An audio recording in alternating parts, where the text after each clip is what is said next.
नमस्कार. डॉक्टर वाना बेडेकर यांच्या स्मृतिदिनी प्रथम मी त्यांना नमस्कार करतो. तसंच कार्याध्यक्ष विद्या प्रसारक मंडळ डॉक्टर विजय बेडेकर यांचे आभार मानतो, कारण या 22व्या स्मृतिदिनी व्याख्यान देण्यासाठी त्यांनी मला निमंत्रण केलं आणि माझ्या आवडता विषय तो त्यांनी सांगितला, कणात ते कलाम. त्याबद्दल त्याचं अभिनंदन करतो. आता प्रथम डॉक्टर बेडेकरांविषयी. डॉक्टर वाना बेडेकर हे माझे फॅमिली डॉक्टर होते.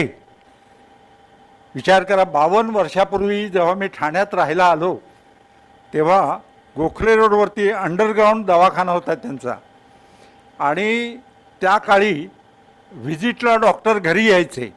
ते सुद्धा त्या काळात माझ्या घरी आलेले आहेत. मला सगळं ते आठवलं.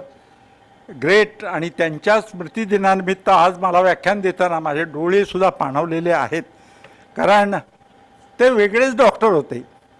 रात्री 12-1 वाजेपर्यंत प्रॅक्टिस करायची. आणि तुम्हाला आश्चर्य वाटेल, एक व्रतस्थ डॉक्टर कसे असावेत, तर डॉक्टर वाना बेडेकर यांचंच उदाहरण सांगावं लागेल. दुसरी गोष्ट महत्त्वाची, माझी कन्या डॉक्टर अरुंधती, जी आता अमेरिकेत आहे, कॅन्सर रिसर्च एका कंपनीमध्ये जॉब करते.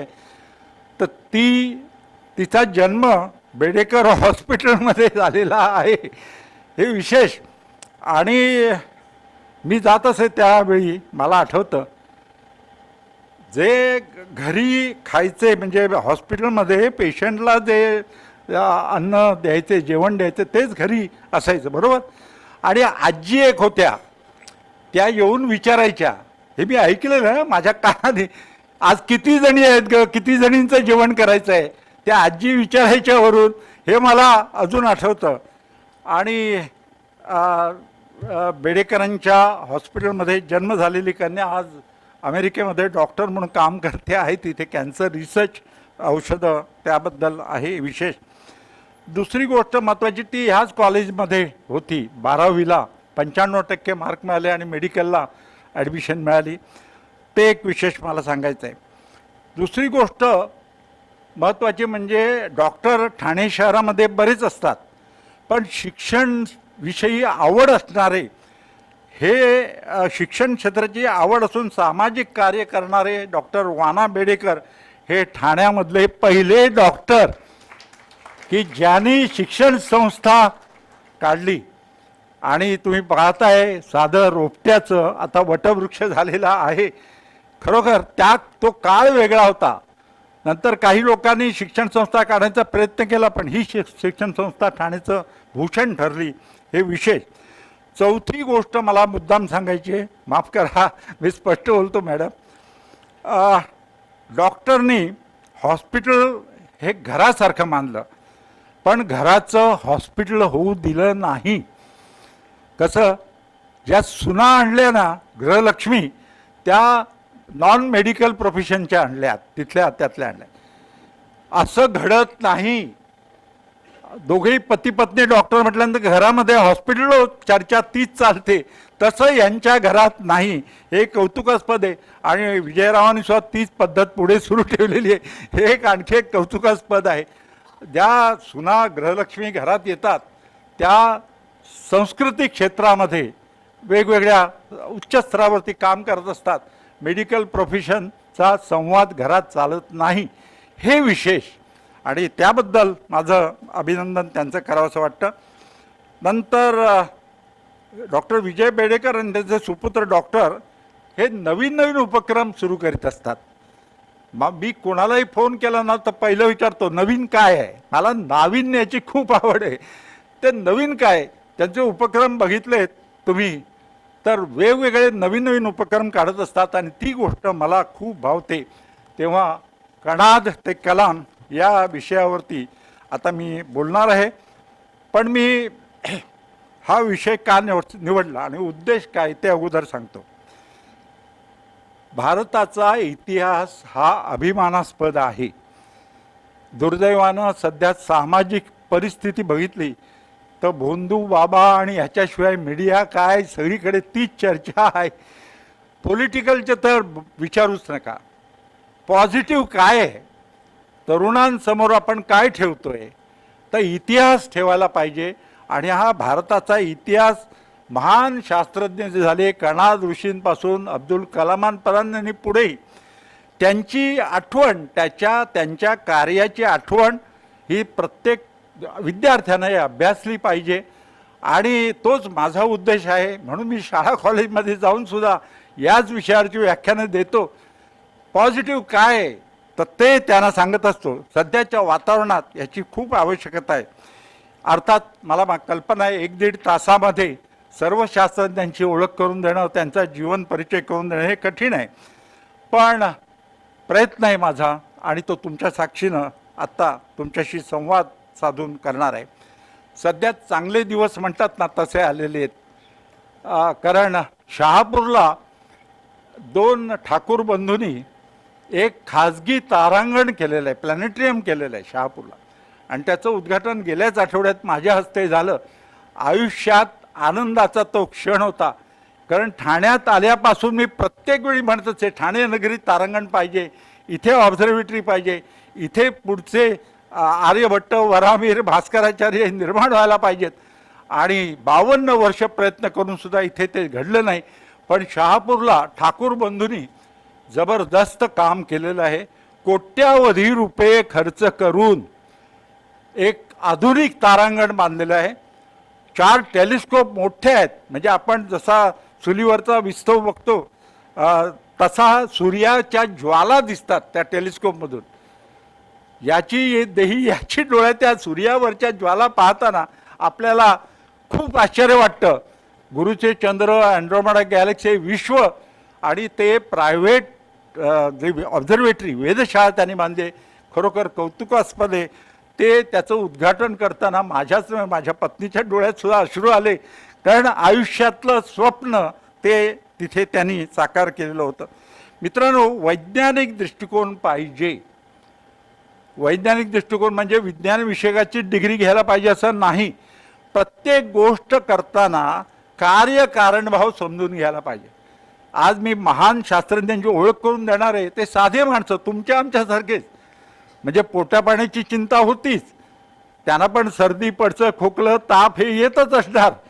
पण तरीसुद्धा महान कार्य केलं आहे. आणि ते कार्य नुसतं स्मरण केलं, वाचलं, अभ्यासलं तर आपल्याला प्रेरणा मिळते. आणि आपल्याला पण आयुष्यात वाटतं, ठीक आहे रिटायरमेंट नंतर का होईना पण मी या विषयाचं संशोधन करतो.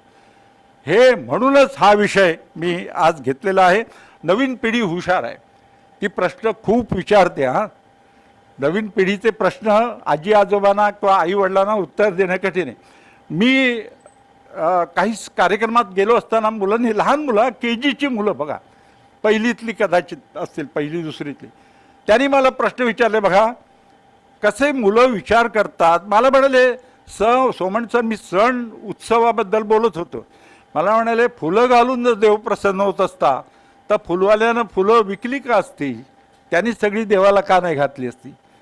साधा प्रश्न, पण किती त्या मुलांनी विचार केलेला होता ते दिसून येतं. पूजा करून जर देव प्रसन्न होत असेल तर मग पुजारी जो रोज पूजा करतोय एखाद्या मंदिरात, त्याचं भलं व्हायला पाहिजे, त्याला श्रीमंत व्हायला पाहिजे, सुखी व्हायला पाहिजे. हे लहान मुलांनी प्रश्न विचारले. देव जर पैसे देत असता तर मग देवळामध्ये पेटी कशाला पाहिजे होती, देवाने दिलं नसते का देवळाला.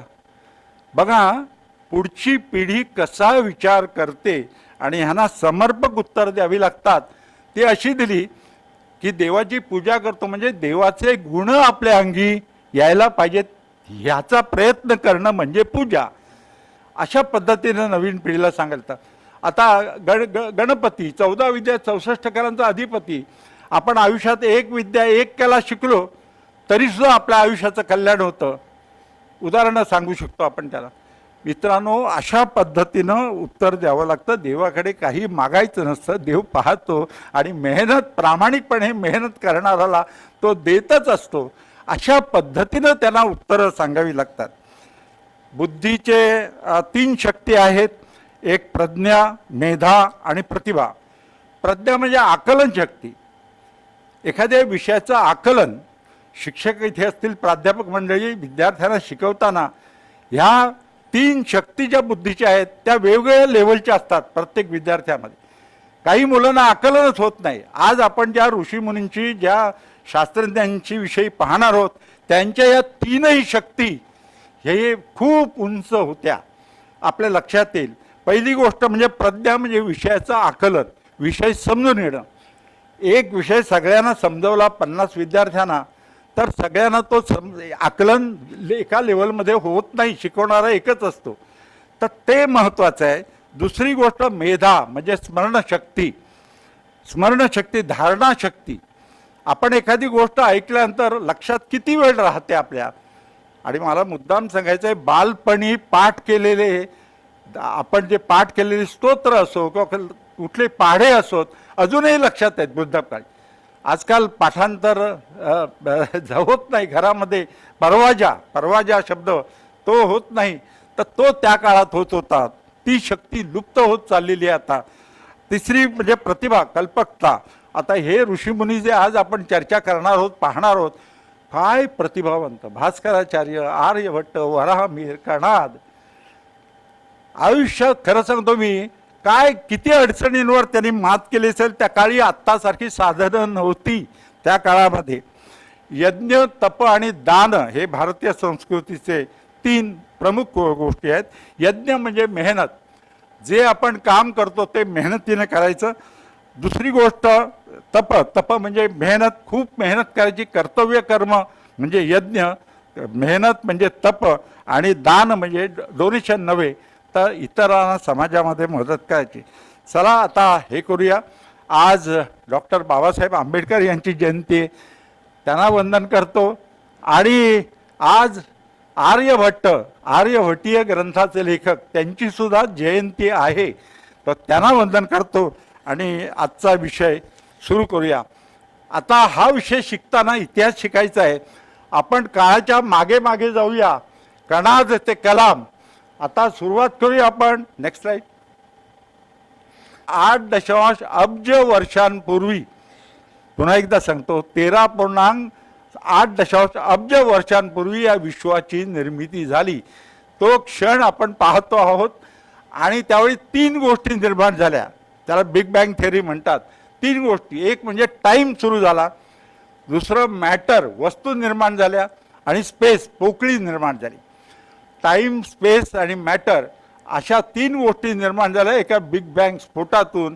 आणि ती गोष्ट 13.8 अब्ज वर्षांपूर्वी निर्माण झाली. हे विश्व विस्तारत आहे असं शास्त्रज्ञांनी सांगितलं. आता तिथून आपण पुढे येऊ. Next slide. आता सूर्य कधी जन्मला, तर सूर्य 5 अब्ज वर्षांपूर्वी जन्मला. 5 अब्ज वर्ष. अब्ज म्हणजे लक्षात राहत नाही. हा एकम, धम, शतम, सहस्र, दशस्र, लक्ष, दशलक्ष, कोटी, दशकोटी, अब्ज, दशाब्ज, खर्व, निखर्व, महापद्म, शंकू, जलदी, अंत्य, मध्य, परार्धपर्यंत संख्या आहे. लहानपणी आपण पाठ केलेली आहे. आणि ही भास्कराचार्यांनी नावं दिलेली आहेत. बिलियन, ट्रिलियन, मिलियन असे नाही. आपलं 1 शून्य वाढलं की प्रत्येकाला नाव ही भास्कराचार्यांनी दिलेली आहे. ते विशेष आहे. तेव्हा आपण काळाच्या मागे गेलेलो आहोत. 13.8 अब्ज वर्षांपूर्वी सृष्टी निर्माण झाली, ती पाहिली. त्यानंतर सूर्य 5 अब्ज वर्षांनी जन्माला आला. सूर्यावर हायड्रोजन आहे, त्याचं हिलियममध्ये रूपांतर होतं. आणि अणुभट्टी अजून 5 अब्ज वर्ष चालणार आहे. अजून 5 अब्ज वर्ष सूर्याचं आयुष्य आहे असं शास्त्रज्ञ सांगतात. 5 अब्ज वर्षांनी हायड्रोजन संपून जाईल, तो श्वेतखुजा तारा होईल. पण तोपर्यंत पृथ्वीवरचे सगळे लोक, विद्याप्रसारक मंडळाचे सुद्धा, दुसऱ्या सूर्याच्या ग्रहावरती राहायला गेलेले असतील. 5 अब्ज वर्ष. आपण इतिहास बघतोय. आपली पृथ्वी 4.5 अब्ज वर्षांपूर्वी निर्माण झाली. 4.5 अब्ज वर्षांपूर्वी निर्माण झाली. आणि पृथ्वीवरचा मानव हा सुमारे 3 लक्ष वर्षांपूर्वी निर्माण झालेला होता असं शास्त्रज्ञ सांगतात. अर्थात आपण पुढे पुढे येतोय. Next slide. हा आता बघा काळाच्या पुढे पुढे येतोय आपण. 52,000 वर्षापूर्वी 60 मीटर लांबीचा 20 लक्ष टन वजनाचा दगड आकाशातून पडला. कुठे पडला? भारतात, बुलढाणा जिल्ह्यात लोणार या गावी. आज 52,000 वर्षांनी आपण जर तिथे गेलो तर आपल्याला काय दिसतं? तुमच्यापैकी किती लोक लोणारला गेले? जरा हात वर करा, लेट मी सी. और वा, 10-15. एका वाक्यात मी सांगेन, लोणार न पाहता महाराष्ट्रात जन्मलो तर न जन्मल्यासारखं आहे. लवकरच जाऊन या. 52,000 वर्षापूर्वीची गोष्ट आपण बघतोय. सूर्य जो बघतोय तो 5 अब्ज वर्षांपूर्वीचा बघतोय. पृथ्वी बघतोय, त्याच्यावरती उभे आहोत ते 4.5 अब्ज वर्षांपूर्वी निर्माण झालेली आहे. मनुष्य देह हा 3 लक्ष वर्षापूर्वी हा निर्माण झालेला आहे. आणि हे लोणार सरोवर 52,000 वर्षापूर्वी तयार झालेलं आहे. आत्ता तिथे गेल्यानंतर 2 किलोमीटरचा व्यासाचा खड्डा आहे, व्ह्यूवर मिटिओरिट क्रेटर, आणि 150 मीटर खोल आहे. आणि डॉक्टर जयंत नारळीकर आणि त्यांच्या मिसेस पण माझ्याबरोबर आल्या होत्या. लोणार आतमध्ये हा 150 मीटर खोल. आत्ता चांगली पाऊलवाट तरी आहे, त्या काळात पाऊलवाट नव्हती. दोघंही कडेकपारीतून असे चालत चालत माझ्याबरोबर खाली आले. आणि विशेष म्हणजे आज तिथे गेल्यानंतर आपल्याला जाताना काय काय न्यायचं असतं, नवीन लोक जाणारे जे असतील त्यांच्यासाठी सांगतोय की लाल लिटमस पेपर घेऊन जायचा. तो निळा होतो, अल्कली पाणी आहे, ते खारट पाणी आहे, त्याचा pH 10.5 आहे. आपण जे पाणी पितो 7-7.5 pH असतो, 10.5 pH आहे. आणि जाताना मॅग्नेट घेऊन जा. मॅग्नेट जर जमिनीला चिकटवलं तर दगड चिकटतात.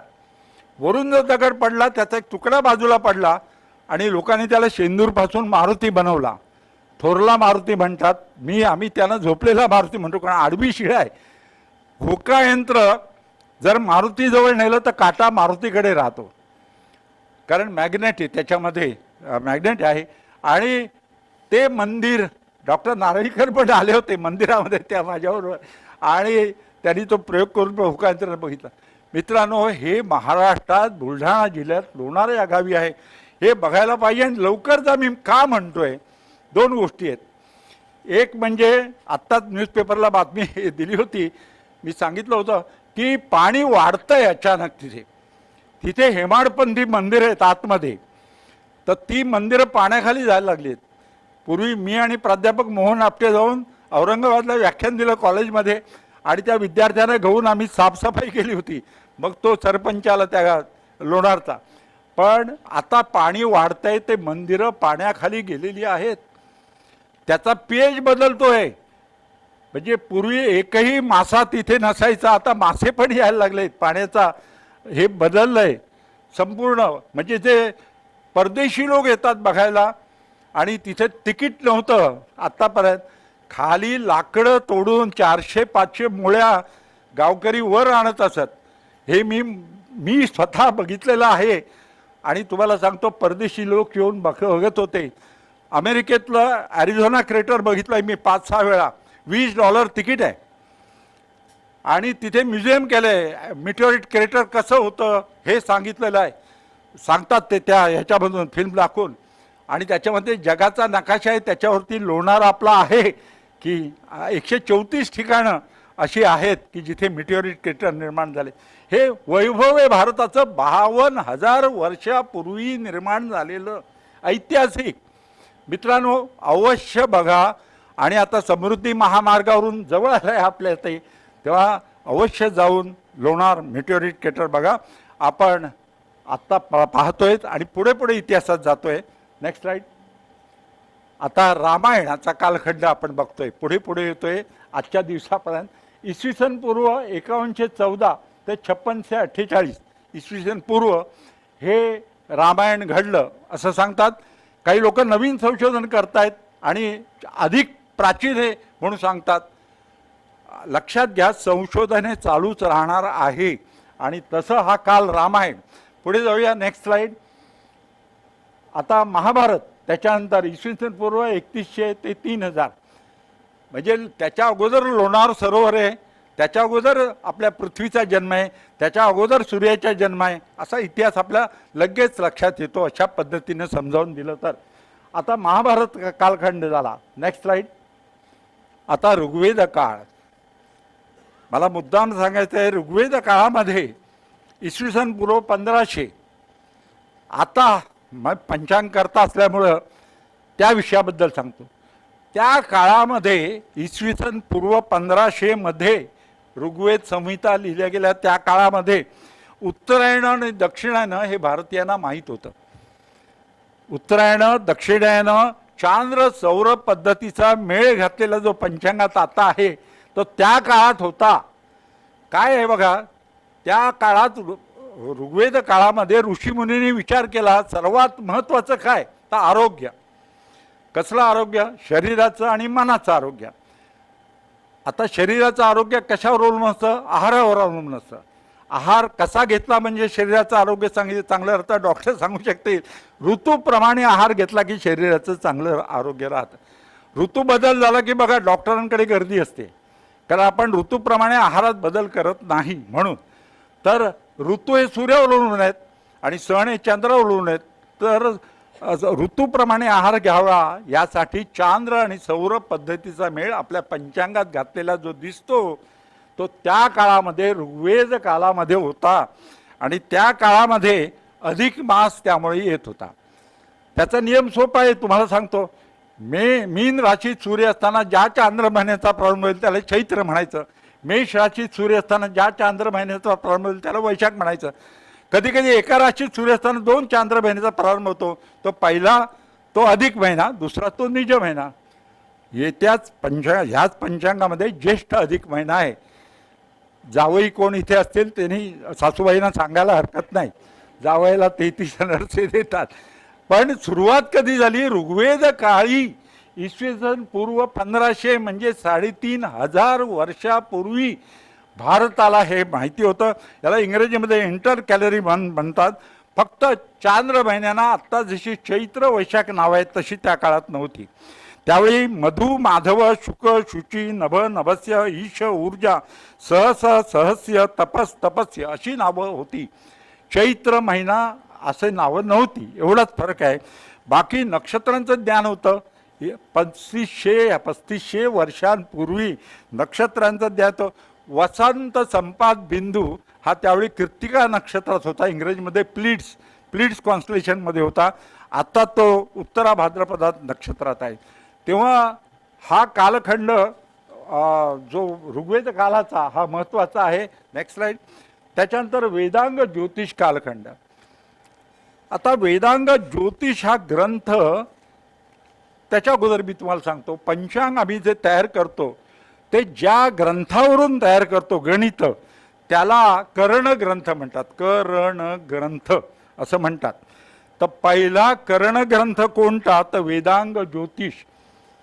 हा आपण जर सन बघितला त्याचा तर इसवी सन 1500 त्याही अगोदर म्हणजे इसवी सन पूर्व 1400 तो तयार केला गेला. त्यावेळी छपाई नव्हती. त्याच्यामध्ये 36 श्लोक आहेत. ऋग्वेदीय ज्योतिष आणि यजुर्वेदीय ज्योतिष त्याच्यात 44 श्लोक आहेत. असे 30 श्लोक कॉमन आहेत. ह्या श्लोकांमध्ये सर्व खगोल गणित आहे. वेदांग ज्योतिष हा ग्रंथ उपलब्ध आहे. याचं इंग्रजी भाषांतर आहे, हिंदी भाषांतर आहे. पाश्चात्य 10-12 लोकांनी त्या संस्कृत श्लोकांचं वेदांग ज्योतिष ग्रंथाचं इंग्रजीमध्ये भाषांतर केलं.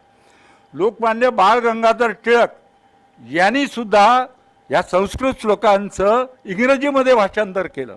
आणि वेदांग ज्योतिष भाग पहिला भाग दुसरा लोकमान्य टिळकांनी त्या काळामध्ये हे भाषांतर केलेलं उपलब्ध आहे. मला मुद्दाम सांगायचं, माझे मित्र प्राध्यापक मोहन आपटे त्यांनी पण मराठीमध्ये भाषांतर केलेलं आहे. त्या काळामध्ये खगोलशास्त्र भारतीयांना माहीत होतं हे जगाला समजावं म्हणून लोकमान्यांनी इंग्रजी भाषांतर केलं. लोकमान्यांना विचारलं एकाने प्रश्न, सर तुम्ही वेदांग ज्योतिषचं इंग्रजी भाषांतर केलं, आर्टिकोमिन वेदास इंग्रजी भाषांतर केलं, ओरायन ग्रंथ लिहिला तो इंग्रजी भाषांतर केलं, पण गीता रहस्य मराठीत का लिहिलं? ते का नाही इंग्रजीत लिहिलं? लोकमान्यांनी दिलेलं उत्तर आजही समाजाला सांगायला पाहिजे की आपण कर्मयोग विसरलो आहोत. पाश्चात्य लोक कर्मयोगी झालेले आहेत आणि ते पुढे गेलेत. हे मी नाही सांगते, लोकमान्यांनी उत्तर देताना हे सांगितलेलं आहे. ते कर्मयोगी झालेत म्हणून त्यांची प्रगती झाली. मित्रांनो, विचार करा, भगवान श्रीकृष्ण महाभारत इथे झाला, इथे गीता सांगितली, पण आपण कर्मयोग विसरलो. तुम्ही मी आपापसात भांडतच राहिलो. जातीयवाद, धर्मवाद याच्यावरच भांडणं. त्यामुळे जगामध्ये जास्त आक्रमण झालेला देश कोणता असेल तर भारत हा देश आहे. ब्रिटिश लोकांनी चोरून नेलं, मी सांगतो उदाहरणं, आणि मोगलांनी जाळून टाकलं, ते सुद्धा सांगणार आहे. अंगावर काटा येतो हा इतिहास आठवला की. पण ह्याच्यात सुद्धा एक सुवर्णयुग होतं, गुप्त साम्राज्य, तिथे पटापट वळणार आहोत. पण लक्षात घ्या, वेदांग ज्योतिष हा ग्रंथ उपलब्ध आहे. इथे विंटर सोलेस्टाईस हा सूर्य प्रवेश करतो हा उल्लेख आहे. पाश्चात्याने त्याचं भाषांतर केलं. 260 महिन्यामध्ये 2 चांद्र अधिक मास येतात वगैरे, त्याच्यात वर्णन आहे, विशेष महत्त्वाचं आहे. चला आता आपण नेक्स्ट स्लाइड. खरं सांगू का, हे सांगताना 1 तासात 2 तासात होताना जसं एखाद्या भुकेल्या माणसाला जेवण वाढावं तशी माझी स्थिती थोडी झालेली आहे. पण विचार करा, भारत देश हा समृद्ध होता, विज्ञान परंपरेचा असा होता. आणि आपण जर बघितलं तर रत्न निर्माण झालेली आहेत. तरुण वर्गाला, विशेषतः विद्यार्थ्यांना, पुढच्या पिढीला ही गोष्ट मनावर बिंबवायला पाहिजे. आपण कमी नाही होत. मला आठवतं, आधी सुई निर्माण होत होती देशामध्ये स्वातंत्र्यपूर्व काळात. आज चांद्रयान-3 दक्षिण ध्रुव प्रदेशात चंद्राच्या उतरणारा भारत हा जगातील पहिला देश ठरलेला आहे. चंद्राच्या दक्षिण ध्रुव प्रदेशात यान उतरणार, आणि संपूर्ण चांद्रयान भारतीय बनावटीचं होतं. हे काय कमी आहे का मला सांगा? ज्या देशात धान्य पुरायचं नाही पूर्वी, आपल्याला माहिती असेल की अमेरिकेत डुकरी द्यायची, लाल ज्वारी, काही ज्येष्ठ नागरिकांना माहीत असेल, रेशनवर मिळायची. आज शेतीमध्ये वैज्ञानिक तंत्रज्ञान वापरल्यानंतर आपण जे पिकवतो ते वाढत्या प्रजेला पुरून आपण एक्सपोर्ट करतो. Next slide. तेव्हा आपण सुरू करूया आजच्या व्याख्यानाचा मुख्य विषय, महर्षी कणादपासून. कणाद इसवी सन पूर्व 600. कणाद हे नाव कसं पडलं याच्याविषयी मतभिन्नता आहे. काही लोक म्हणतात शेतात पडलेलं धान्य तो उचलायचा आणि त्याच्यावर उदरनिर्वाह करायचा, कण कण गोळा करून, म्हणून त्याला कणाद म्हणतात. त्याचे मातेचं नाव सुलक्षणा, आणि दिवसभर ग्रंथरचना करायची, रात्री तो असं धान्य गोळा करायला शेतात वगैरे जायचा, अशी कथा आहे, दंतकथा आहे. आणि त्यामुळे उल्लक म्हणजे घुबड असं त्याला म्हटलं जायचं हे नाव. काही लोक म्हणतात त्या गावाच्या नावावरून त्याचं नाव पडलेलं आहे. त्याचे गुरु सोम शर्मा, आणि ह्या कणादनी महत्त्वाचा ग्रंथ लिहिला तो म्हणजे वैशेषिक सूत्र दर्शन. षड दर्शन जे 6 दर्शन आहेत त्याच्यामध्ये कणादचं दर्शन हे महत्त्वाचं आहे, वैशेषिक दर्शन. आणि हे उपलब्ध आहे, ज्यांना अभ्यासायचं आहे त्यांच्यासाठी मुद्दाम सांगतोय. कपिलाचं सांख्य दर्शन आहे, पतंजलीचं योग दर्शन आहे, गौतमाचे न्याय दर्शन आहे, कणादाचे वैशेषिक दर्शन आहे, जैमिनीचे ऋषींचे पूर्व मीमांसा आहे, आणि बादरायण ऋषींची उत्तर मीमांसा आहे. अशी 6 दर्शनं ही आपल्याकडे उपलब्ध आहेत. ज्यांना अभ्यास करायचा आहे तरुणांना त्यांच्यासाठी सांगतो. आता कणान परमाणून अत्ति सिद्धांतत्वेन आत्मसातम करोती इथे कणाद. कण हा परमाणूंचा बनतो असा सिद्धांत आत्मसात करतो तो कणाद, असं कणाद नावाची व्याख्या केलेली आहे. वैशेषिक सूत्र दर्शन याच्यामध्ये हा ग्रंथ जेव्हा मी वाचला तेव्हा आश्चर्य वाटेल, किती विचार केला आहे कणादानी त्या काळामध्ये. किती दूरचा काल आहे बघा, इसवी सन पूर्व 600. म्हणजे आपण आता 2026 आहोत. म्हणजे जवळजवळ किती वर्षापूर्वी या माणसानं कसा विचार केला, त्यांनी काय विचार केला आहे तो मी थोडक्यात सांगतो. म्हणजे तुम्ही तो ग्रंथ नक्कीच लायब्ररीमधून आणून वाचाल. 9 द्रव्य आहेत, पृथ्वी, आप, तेज, वायू, आकाश, दिक, काल, आत्मा आणि मन. सूर्याच्या गतीमुळे भूतकाळ, वर्तमान काळ आणि भविष्यकाळ होतो हे कणादानी प्रथम सांगितलं. काळ हा क्षणाक्षणाने बनलेला आहे. मला वाटतं हा ग्रस्त म्हणजे परमाणुवादाची संकल्पना मांडणारा पहिला ग्रस्त भारतातला, जगातला. आणि त्यांनी ती कल्पना मांडली. 6 द्रव्य गुण कर्म सामान्य विशेष 24 गुण सांगितलेले आहेत. द्रव्याचे परमाणू असतात ही कल्पना कणादांनी प्रथम मांडली. कणाकणाने ज्ञान मिळवणारा अणुकल्पनेचा आद्य संशोधक रेणूही रासायनिक त्या संयुक्त होतात हे त्यांनी प्रतिपादन केलं असा कणाद. याचं वाङ्मय खरं म्हणजे एका तासात एका दिवसभर कणादाविषयी बोलावं लागेल. आज काही गोष्टी सांगतो. कणाद दर्शन किंवा औलुक्य दर्शन असा ग्रंथ आहे. तो उल्लूक ऋषींचा पुत्र कणाद होता. विशेष नामकेता पदार्थाची या दर्शनात कल्पना केलेली असल्यामुळे याला वैशेषिक दर्शन असं नाव मिळालेलं आहे. आत्म्याला अनुकूल असतं ते सुख ही सोपी व्याख्या आहे, समजायला सोपी आहे. आत्म्याला अनुकूल असते ते सुख आणि प्रतिकूल असते ते दुःख ही कल्पना त्या काळामध्ये कणादानं मांडली. संस्कार 3 संस्कार सांगितले आहेत. भावना, वेग आणि स्थितिस्थापकत्व. कर्म म्हणजे काय ते सांगितलंय, विशेष सांगितलंय. हा सिद्धांत जो मांडला आहे ना मित्रांनो, एक दिवस त्याच्याविषयी सांगावं लागेल असा आहे. जर ग्रंथ मिळाला तर अवश्य वाचा कणादचा की वैशेषिक सूत्र किंवा दर्शन. Next right. आता महत्त्वाची पुढे जाऊच शकत नाही आपण, ते म्हणजे पाणिनी व्याकरण. मला शाळेत असताना गुरुजी सांगितले व्याकरण म्हणायचं नाही, व्याकरण. तुम्हाला पण आठवत असेल. व्याकरणाचा करता संस्कृत भाषेचा वैयाकरणी जन्म गांधारमध्ये झाला. याचा ग्रंथ म्हणजे अष्टाध्यायी. एकंदर 3957 सूत्र आहेत. या ग्रंथाने ऋग्वेदाची पण पुनर्रचना केली पाणिनीनं. व्याकरणामध्ये नचा न कधी होतो हे त्यांनी सांगितलं. अजूनही भारतामध्ये व्याकरण शब्द आला की पाणिनीची आठवण केल्याखेरीज पुढे जात नाही. आता यांनी किती संशोधन केलं आहे, अनेक ग्रंथांमधून आहे. विशेषतः ज्या सप्तस्वरांवर रागांचे संगीत मंदिर उभारले ते सप्तस्वर मूळ ऋग्वेद संहितेतील 3 स्तरावर आधारलेले आहेत असं त्यांनी सांगितलं. आता इथे प्राण्यांच्या आवाजावरती कसे सूर बनले आहेत हे सांगितले. इथे कोण संगीतज्ञ असतील तर त्यांच्या लगेच लक्षात येईल. निषाद हा हत्तीचा आवाज, दैवत हा अश्वाचा आवाज, पंचम हा कोकिळचा आवाज. संगीत रत्नाकर मोर, चातक, बकरा, क्रौंच, कोकिळ, बेडूक, हत्ती यांचे आवाजावरती हे सगळं आधारलेलं आहे हे त्यांनी सांगितलं. आणि प्रत्येक शब्दाची 1000 शब्दाची व्युत्पत्ती पाणिनीने सांगितलेली आहे. 1000 शब्दांची व्युत्पत्ती. असा ग्रंथ महत्त्वाचा आणि तो म्हणजे अष्टाध्यायी. आणि हा उपलब्ध आहे. याचं भाषांतर झालेली आहेत. भारत सरकारनं ह्याचं तिकीटसुद्धा काढलेलं होतं आपल्याला इथे दिसतंय. कारण खरं सांगू का, भारतीय संस्कृतीचा अभ्यास करून लिखाण केलेले बाहेरचे लोक आहेत, चिनी आहेत, बाहेरचे लोक. म्हणजे इथल्या लोकांनी लिहून ठेवलेलं नाही, परदेशातल्या लोकांनी इथे प्रवासाले असताना प्रवासी लोकांनी लिहून ठेवलेला भारताचा इतिहास आपण आत्ता शिकतोय असं म्हटलं तरी चालेल. इथे आपल्या इकडे त्याचा रेकॉर्ड करण्याची पद्धत नव्हती. असं एक दंतकथा आहे. राजसिंहासनाचा विचार करीत असता सिंहानं याचं मस्तक पकडलं अशी पाणिनीचं विषयी सांगितलं जातं. Next slide.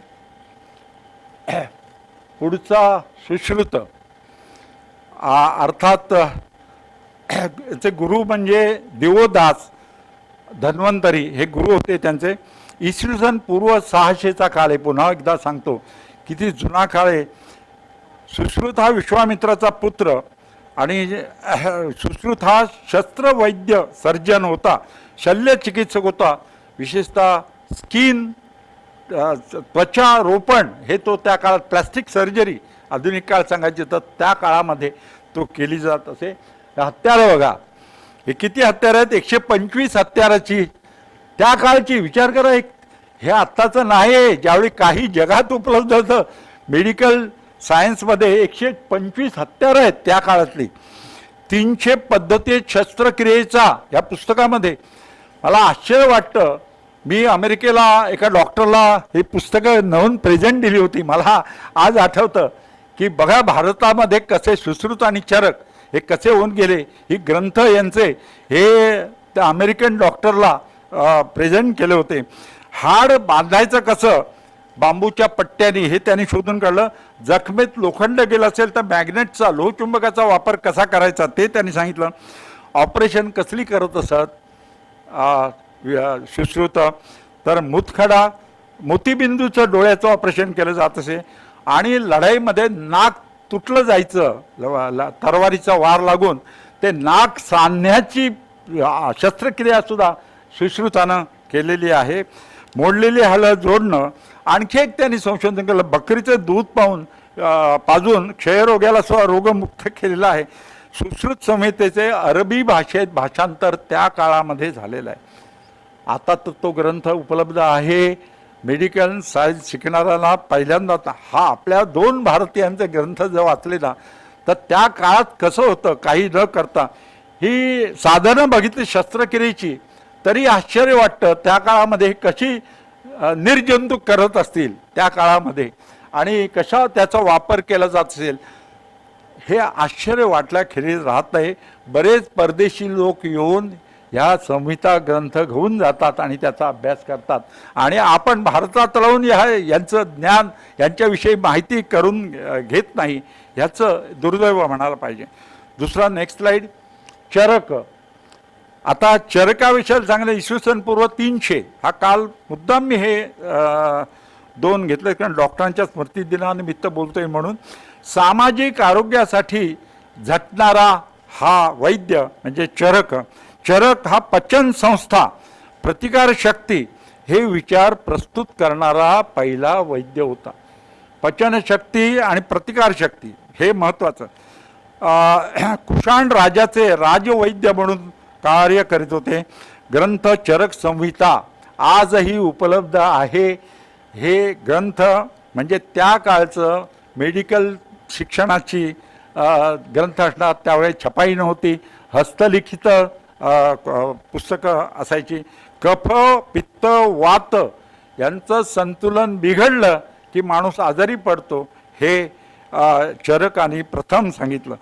एवढंच काय, दूषित पाण्यामुळे माणसाचं आरोग्य बिघडतं हे त्या काळामध्ये चरकाने प्रथम सांगितलं.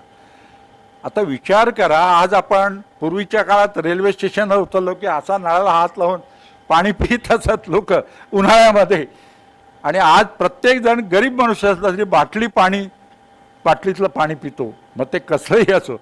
पण त्या काळामध्ये चरकाने सांगितलं दूषित पाण्यामुळे चरक संहितेमध्ये 8 स्थानं आहेत.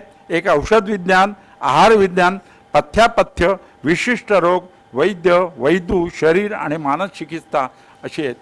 हे 2 ग्रंथ एकदा तरी आयुष्यामध्ये आपलं आरोग्य ते विषयक काळजी घेणारे ऋषीमुनी कसे होते मेडिकल सायन्सचे ते ग्रंथ निश्चित एकदा तरी आयुष्यात बघायला पाहिजेत आणि ग्रंथालयामध्ये ते उपलब्ध आहेत. Next slide. आर्य चाणक्य.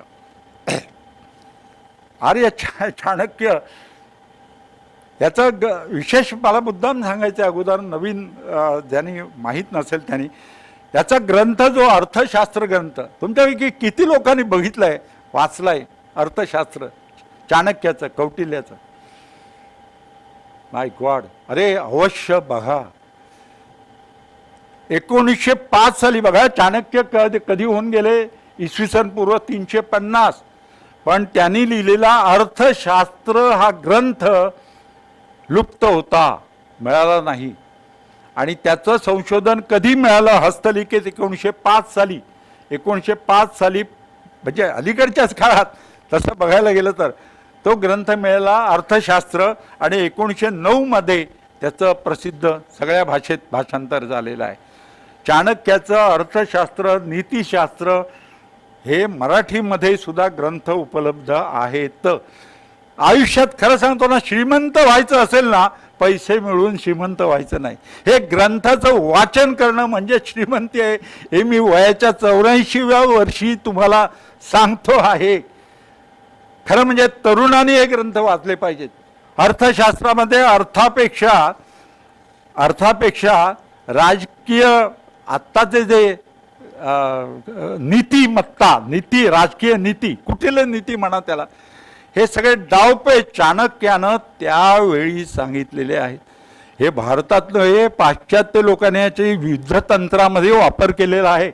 चाणक्य नीतीचा वापर म्हणजे शत्रू पक्षात सुद्धा कशी भांडणं लावायची हे आजकालचं नाही हा सांगत आहे, त्यावेळेचं चाणक्याने सांगितलेलं आहे. विरोधकांना कसं नामोहरम करायचं हे त्या काळात चाणक्याने सांगितलं आहे. राजा कसा असावा, बिल्डर कसा असावा हे त्यांनी सांगितले. राजा कसा असावा मी सांगतो ना, आत्ता बघा ना, आता आपले राजे तसे आहेत का बघू शकतो आपण, ह्या चेक करू शकतो. चाणक्याने सांगितल्याप्रमाणे राजा हा प्रथम आहे, तो उच्च कुलात जन्मलेला, प्रयत्नवादी, स्वतंत्र, प्रभावी व्यक्तिमत्वाचा, वडिलांचा आदर करणारा, सत्यवादी, सुसंगत वागणुकीचा, महत्वाकांक्षी, कृतज्ञ, आजवर करता येणारी गोष्ट उद्यानवर न ढकलणारा, आज करे व अब करे व तुम्हाला सांगतो मी, हे राज्यकर्त्यांचं उदाहरण आहे. आज करता येणारी गोष्ट उद्यानवर न ढकलणारा, स्थिर बुद्धीचा, शिस्तीचा भोगता असावा. काय मला सांगा, हे आत्ताचं नाही, आर्य चाणक्याने इसवी सन पूर्व 350 मध्ये सांगितलेलं आहे. आणि जबरदस्त माणूस, म्हणजे कसा त्यांनी चंद्रगुप्तानं घडवलं बघा, राज्यकारभार अतिशय उत्तम केला.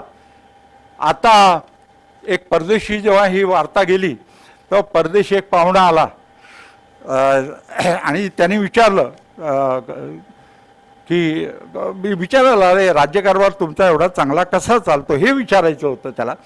पण चाणक्य लिहित होता कागदावरती, रात्रीची वेळ होती आणि तो येऊन बसला. त्याला बसायला सांगितलं परदेशी आलेल्या पाहुणाला, तो बसला. हा आपलं काम करतोय, बोलत पण नाही काही त्याच्याशी. आणि नंतर मिटलं काम, ते लिखाणाचं होतं ते बंद केलं आणि मग समई जी होती प्रकाश देणारी ती विझवली, दुसरा दिवा लावला आणि मग त्याला विचारलं, काय तुझं काम आहे सांग, परदेशी आलेला पाहुणा. तो म्हणाला, सगळं ठीक आहे मी सांगतो तुम्हाला, पण अगोदर तुम्ही एक दिवा विझवला, दुसरा दिवा लावला, हे काय केलं ते मला अगोदर सांगा, मग मी तुम्हाला माझा प्रश्न विचारतो. आर्य चाणक्याने लगेच सांगितलं की हा दिवा जो होता पहिला जो विझवला मी, तो सरकारी तेलाचा होता आणि मी सरकारी काम करत होतो. आता माझं काम संपलं सरकारी, तो दिवा विझवला, आता हा माझा खाजगी तेलाच्या, माझ्या मालकीच्या तेलाचा दिवा आहे आणि तो मी लावलेला आहे. एवढं उत्तर दिलं.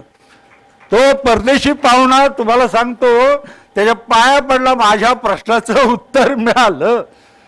विचार करा, असे ग्रस्त भारतात जन्मले आणि आज कुठल्या तेलावरती, कोण तेलावर जातं, हेलिकॉप्टरवरून जातं मी सांगत नाही, काय चाललंय काय, असा इतिहास आहे आपला. पण काय झालं, तुमच्या पण माझ्या पण आयुष्यामध्ये आम्हाला जो इतिहास शिकवला गेला ना, वयाचं 84 वर्षी सांगतोय, आम्हाला इतिहास शिकवतो मोंगलांचा. वडिलांचे डोळे काढले आणि गादीवर बसला, आहे की नाही, तुम्ही पण ज्येष्ठ नागरिक तोच इतिहास शिकला. हुमायून, अकबर, बाबर, हेच गुप्त साम्राज्याचा इतिहास शिकवलाच नाही आम्हाला. हा जो इतिहास आहे हा कुणी सांगितलेलाच नाही आम्हाला. हा चाणक्याबद्दल कोणी बोललेलंच नाही, चंद्रगुप्ताला कसं तयार केलं हे कोणीच सांगितलेलं नाही. इतिहास हा बंद केला गेला काँग्रेसच्या राज्यात. मी आज सांगतोय, वाईट वाटतं, देश स्वतंत्र झाल्यानंतर काय शिकवायला पाहिजे, शिक्षण तज्ञ काय केलं, मोंगलांचा इतिहास शिकवला, किती मनावर परिणाम झाला असेल त्या काळामध्ये विचार करा. आता बदलत आहे, आता सगळं वेगळं होत आहे. पण परदेशी माणसाची राज्य चांगलं कसं चालतं हे स्वतःच्या उदाहरणांनी त्यांनी उत्तर दिलं. प्रश्न विचारलाच नाही त्यांनी, तो निघून गेला. मित्रांनो, मला हे मुद्दाम सांगायचं आहे की अशी माणसं आपल्या इकडे होऊन गेली आणि त्यांना आजच्या दिवशी वंदन करणं, त्यांच्या स्मृती जागवणं, त्यांची पुस्तकाचा अभ्यास करणं हेच आयुष्याचं आपल्या सार्थक असतं. Next slide. पुन्हा वाईट वाटतं हे स्लाईड दाखवताना. आपल्याकडे जगातलं पहिलं विद्यापीठ होतं, जगातलं पहिलं विद्यापीठ आपल्या भारतात होतं. आत्ता ते पाकिस्तानामध्ये रावळपिंडीपासून 32 किलोमीटर अंतरावरती आहे. तक्षशिला विद्यापीठ इसवी सन पूर्व 1200 वर्ष विद्यापीठ कार्य करीत होतं.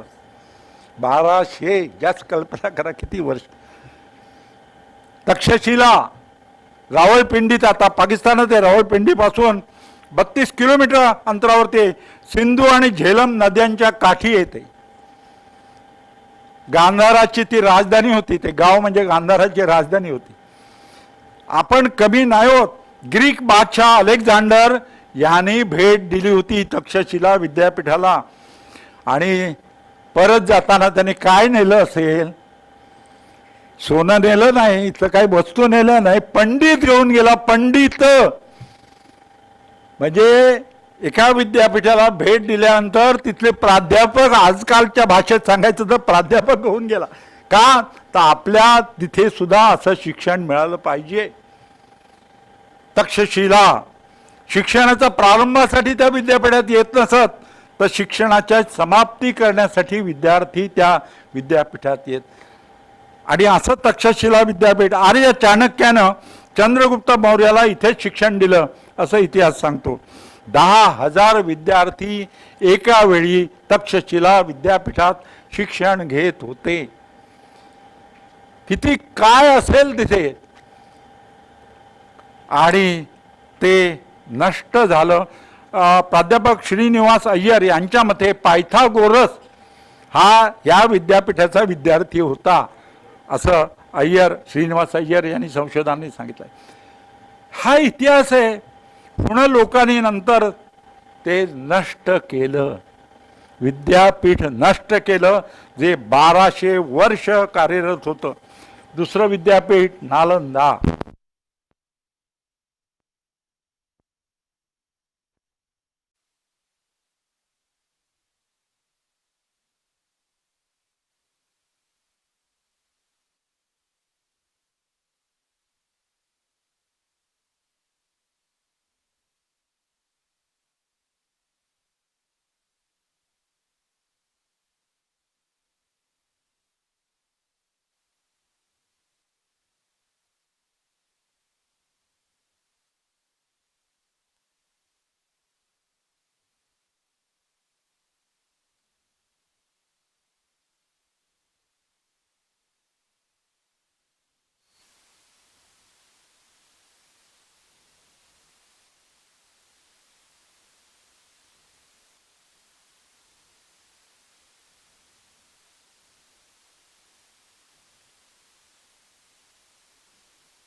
तीनशे 20 ते 335 15 वर्ष त्याचं राज्य होतं.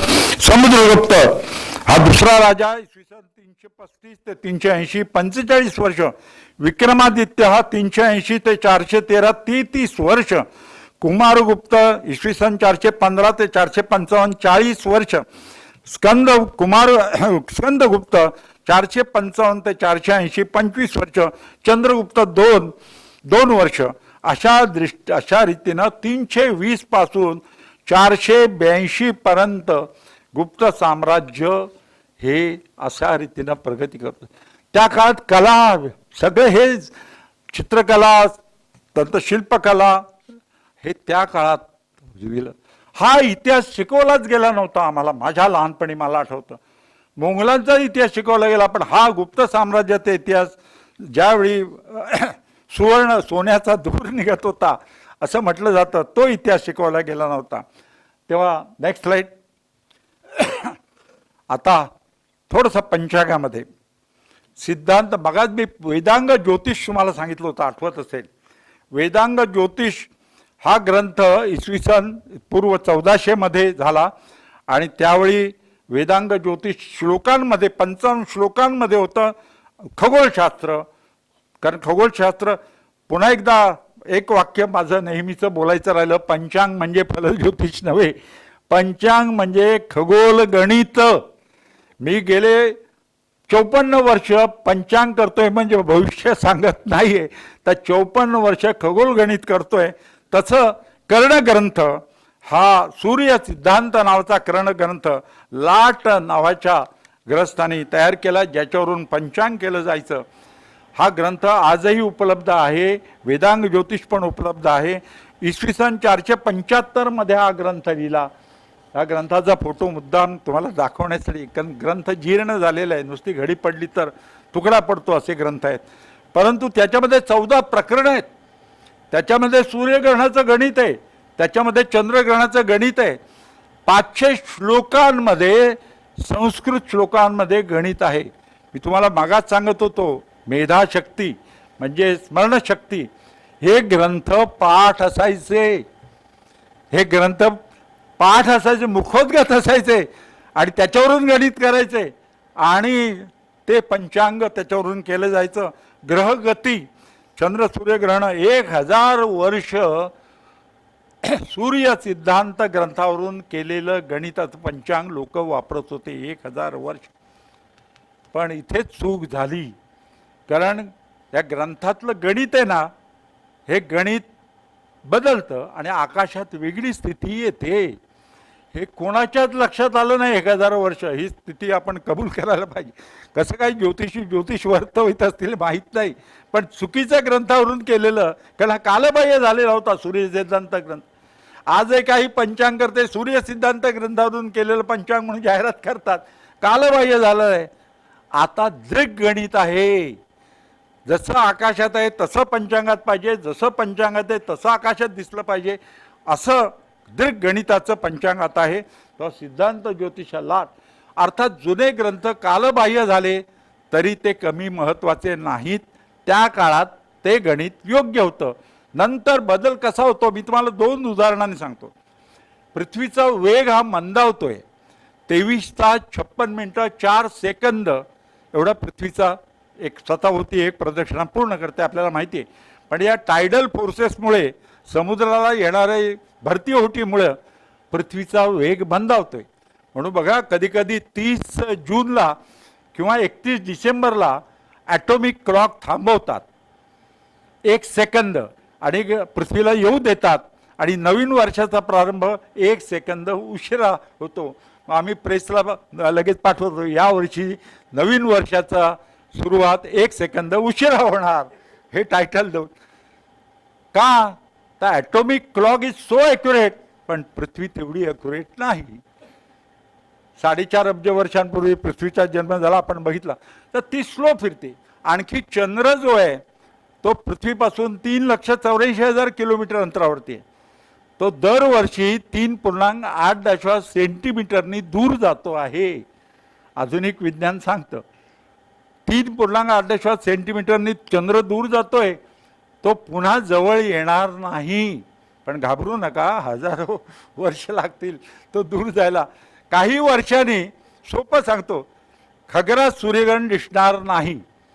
म्हणजे चंद्रबिंब सूर्यबिंबाला पूर्णपणे झाकून टाकू शकणार नाही. हजारो वर्षांनी तर काय दिसेल? कंकणाकृती सूर्यग्रहण दिसेल. कारण चंद्र एवढा दूर जाईल की लहान दिसेल, आकारानं लहान दिसेल. पण आपल्या आयुष्यात नाही आहे.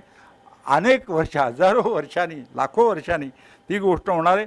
पण हे महत्त्वाचं आहे, ते म्हणजे सूर्य सिद्धांत हा ग्रंथ कालबाह्य झाला असला तरी चिंता करायचं कारण नाही. त्या काळात तो योग्य होता. आता पुढे गणित बदललं पाहिजे, पुढे नवीन ग्रंथ निर्माण करायला पाहिजे, हे महत्त्वाचं आहे. Next slide. आता खरं आज ज्याचा वाढदिवस आहे, डॉक्टर बाबासाहेब आंबेडकरांचा आहे आणि आर्यभट्टचा वाढदिवस आहे. खरोखर टाळ्या वाजवून आर्यभट्टला आपण वाढदिवसानिमित्त हॅपी बर्थडे म्हणूया आधुनिक काळात. आता तुम्ही मला सांगा, याचा ग्रंथ, माझं नेहमी शास्त्रज्ञ म्हटलं की ग्रंथ काय लिहिला आहे तो पुरावा. तर इसवी सन 476ला झाला. गुप्त साम्राज्यात ज्यावेळी सुवर्णयुग होतं त्यावेळी झालेलं आहे.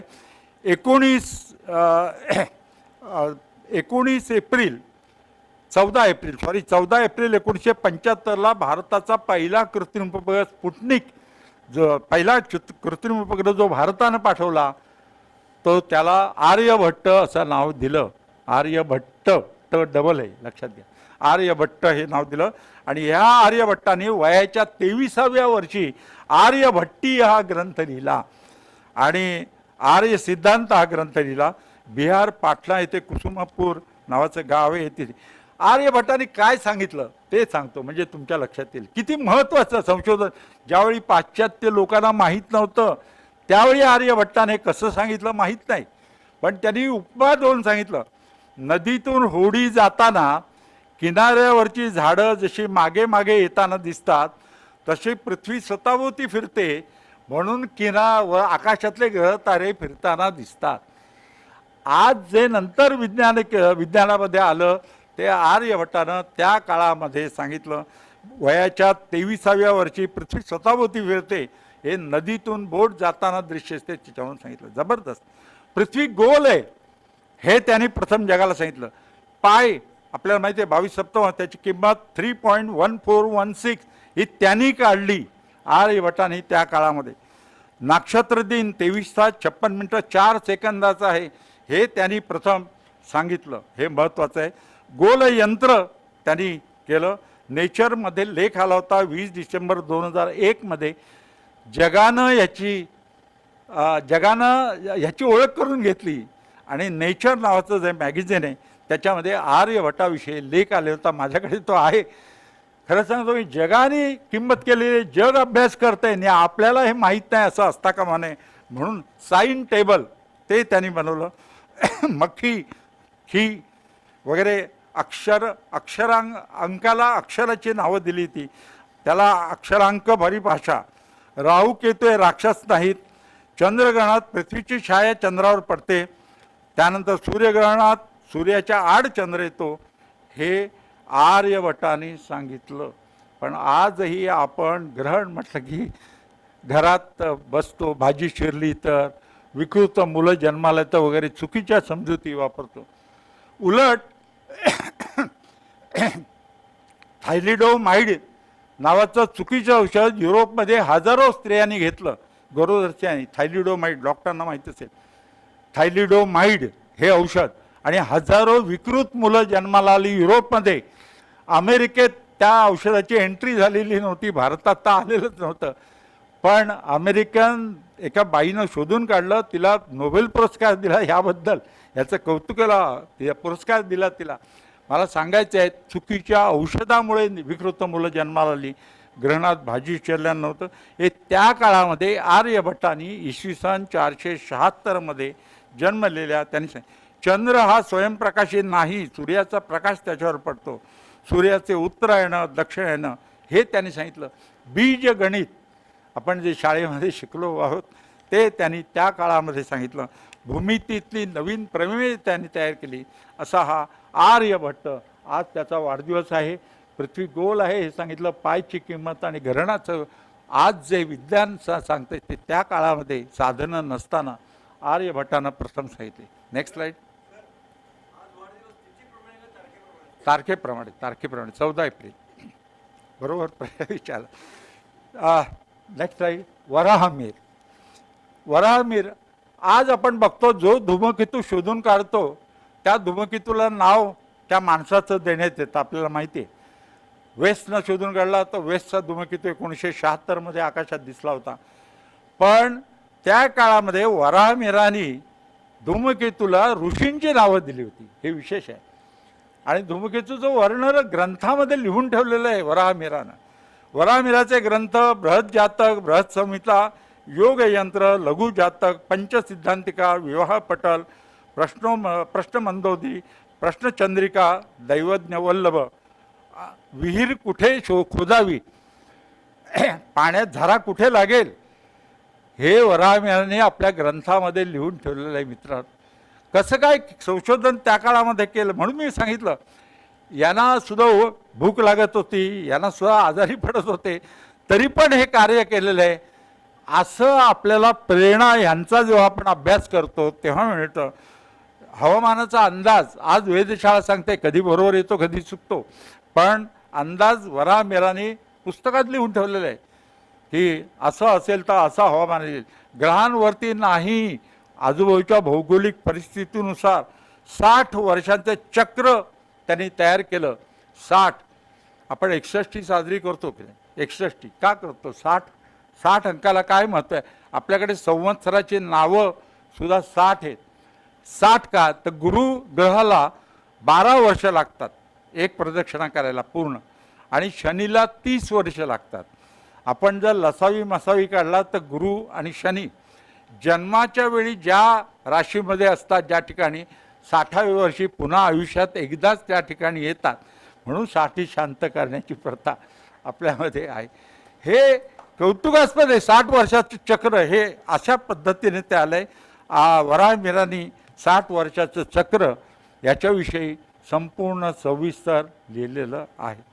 तर वराह मिराला याचा मगध देशामध्ये उज्जैनीमध्ये हा होता आणि त्यांनी ग्रंथ लिहिले, आजही उपलब्ध आहेत, अभ्यासाला पाहिजेत. पुढचा मनुष्य, पुढचा ऋषी, याला तर खरोखर नवीन भाषेत आधुनिक भाषेत सांगायचं झालं तर सलाम करायलाच पाहिजे, नमस्कार करायलाच पाहिजे.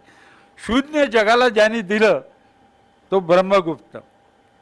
शून्य, पूर्वी पूर्णम म्हणायचे, शून्य नाही म्हणायचे, पूर्णम. आपल्या इतर वाङ्मयामध्ये शून्य म्हणजे पूर्ण असा होता, पण शून्य हा शब्द ब्रह्मगुप्तांनी जगाला दिला. शास्त्रज्ञ गणिती म्हणजे ब्रह्मगुप्त. ब्रह्मगुप्त इसवी सन 598, याचा पित्याचं नाव विष्णू, पण याचे ग्रंथ महत्त्वाचा, तो अतिशय अतिशय अतिशय शब्दसुद्धा अतिशय नसेल, तो म्हणजे ब्राह्मस्फुट सिद्धांत हा ग्रंथ इसवी सन 628 त्यांनी लिहिला. खंड खाद्यक हा दुसरा ग्रंथ लिहिला, वयाच्या 30व्या वरती ग्रंथ लिहिला आहे, 30व्या. आणि हा ग्रंथाचा अभ्यास ब्राह्मस्फुट सिद्धांताचा परदेशी भाषेत भाषांतर झालं, अरबी भाषेत. आणि गंमत म्हणजे अरबी भाषेमध्ये याचं बरेचसे ग्रंथ हे अरबी भाषेत भाषांतरित होत होते. अरब लोक त्या काळामध्ये विद्येचे चाहते होते आणि भारतात यायचे अरब लोक त्या काळामध्ये ते विद्या नेण्यासाठी येत असत. लक्षात घ्या, लुटण्यासाठी नव्हे, सोनं लुटण्यासाठी नव्हे, जाळण्यासाठी नव्हे. इथले पंडित, बरेचसे पंडित, हे इव्हन वैद्यकशास्त्रसुद्धा अरबांना शिकवलं गेलं इथून. हे विशेष आहे. साइन ऑफ अँगल, अरबांना खगोलशास्त्र शिकवणारा हा ब्रह्मगुप्त त्या काळात त्यांनीसुद्धा अरब कंट्रीमध्ये गेलेला होता, असं काही ग्रंथात उल्लेख आहे. पण अरब लोक इथे येऊन शिकले असतील असंही म्हणता येईल. दशमान पद्धती जी वापरतो आपण ती यांनी शोधली ब्रह्मगुप्ताने. आणि अरबस्थानामध्ये सुद्धा दशमान पद्धती त्या काळामध्ये अवलंबली गेली असा सुद्धा इतिहास उल्लेख सांगितला जातो. पुढचं नेक्स्ट स्लाइड. भास्कराचार्य. मित्रांनो, भास्कराचार्यांवरती बोलायचं म्हणजे 2 दिवस पाहिजेत, अखंड 2 दिवस, 48 तास मला बोलावे लागेल. तुमच्यापैकी किती लोक भास्कराचार्यांचं जन्मस्थान 40गावला जवळ आहे, पाटणा देवीचे, कोण कोण गेले जरा हात वर करा. अरे वा, इथे आहेत लोक, जबरदस्त. तुम्हाला खरोखर नमस्कार करतो. आयुष्यात जसं एकदा तरी लोणारला जावं, आयुष्यात कधीतरी एकदा तरी खग्रास सूर्यग्रहण पाहावं, आयुष्यात एकदा तरी भास्कराचार्यांच्या जन्मगावी, महाराष्ट्रात आहे. कुठे आहे? जळगावमध्ये 40गाव जवळ आहे. आणि पाटणा देवी, काही लोकांची कुलदेवता पण ती म्हटली जाते, पाटणा देवीचं मंदिर आहे. नशीब एक चांगलं, नशीब मी मानत नाही पण तो एक चांगलं, ते म्हणजे ती एरिया जी आहे ना ती फॉरेस्ट डिपार्टमेंटच्या अंडर आहे, त्यामुळे जशीच्या तशी आहे. भास्कराचार्यांनी गणितामध्ये सगळे प्राणी वापरलेत, प्राण्यांची उदाहरणं दिली आहेत, तर आज सुद्धा ते प्राणी ते पक्षी तिथे आहेत. फॉरेस्ट डिपार्टमेंट असल्यामुळं फक्त हत्ती नाहीत आणि हंस हे दोन गोष्टी नाहीत, बाकी सगळ्यात अवश्य जा आयुष्यामध्ये. त्यांचा ग्रंथ म्हणजे सिद्धांत शिरोमणी. त्याच्यामध्ये 4 भाग आहेत, 4 भाग आहेत. एक लीलावती, बीजगणित, गणिताध्याय आणि गोलाध्याय. लीलावती हा ग्रंथ 600 वर्ष 600 टेक्स्टबुक गणिताचं म्हणून वापरला जात होता भारतात. लीलावती आजही उपलब्ध आहे. आणि काय सांगू तुम्हाला, हे चारही म्हणजे सिद्धांत शिरोमणी ग्रंथाचे 4 भाग हे भारतीय अनेक भाषात भाषांतरित झालेत, इंग्रजीमध्ये झालेत, त्याच्यावर भाष्य केलेलं आहे. आता त्याच्यामध्ये काय आहे तर ते सांगतोच आहे. बीजगणित आहे, पृथ्वीचा परिघाबद्दल आहे, कॅल्क्युलस आहे, चंद्रग्रहणात भूछाया मापन केलं, वातावरणाची उंची त्या काळात त्यांनी मोजली, यंत्राध्याय, सम्राट यंत्र, रामयंत्र, भित्तियंत्र, जयप्रकाश यंत्र, संपातचलन. आता आम्ही तिथे खगोल संमेलन घेतलं होतं चाळीसगावला. चाळीसगावच्या जवळ पाटला देवीचे खगोल संमेलन घेतलं. मोहन आपटे सर पार्ल्याचे ते त्यांचं भाषण ठेवलं होतं तिथे. आणि काय सांगू तुम्हाला, त्या जंगलामध्ये फॉरेस्ट डिपार्टमेंटची जागा असल्यामुळे त्यांनी इतकं तिथे पुतळा पण आहे भास्कराचार्यांचा. तो बघा, तो पुतळा आहे, मोहन आपटे सर आणि मी आहोत. तर ते पुतळा फॉरेस्ट डिपार्टमेंटनी बसवला आहे तिथे. एक विशेष आहे. खरं सांगू का, कधी कधी आपल्याला राजकीय पुढाऱ्यांना सांगावं असं वाटतं कळून की इथे गणिताची मोठं वेधशाळा, गणिताचं एखादं विद्यापीठ व्हायला पाहिजे. भास्कराचार्यांच्या जन्मभूमीत गणिताचं विद्यापीठ व्हायला पाहिजे.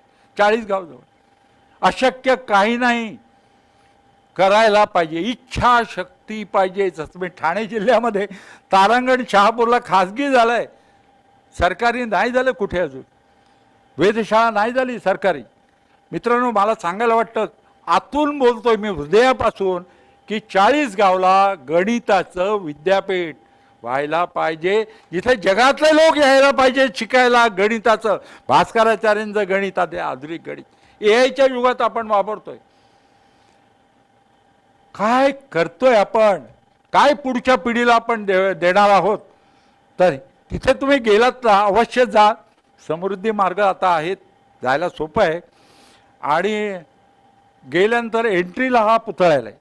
एंट्री करताना तिथे पुतळा आहे भास्कराचार्यांचा, सुंदर पुतळा बसवला आहे फॉरेस्ट डिपार्टमेंटनी. आणि आतमध्ये वनसृष्टी अशी आहे जशी वर्णनात आहे.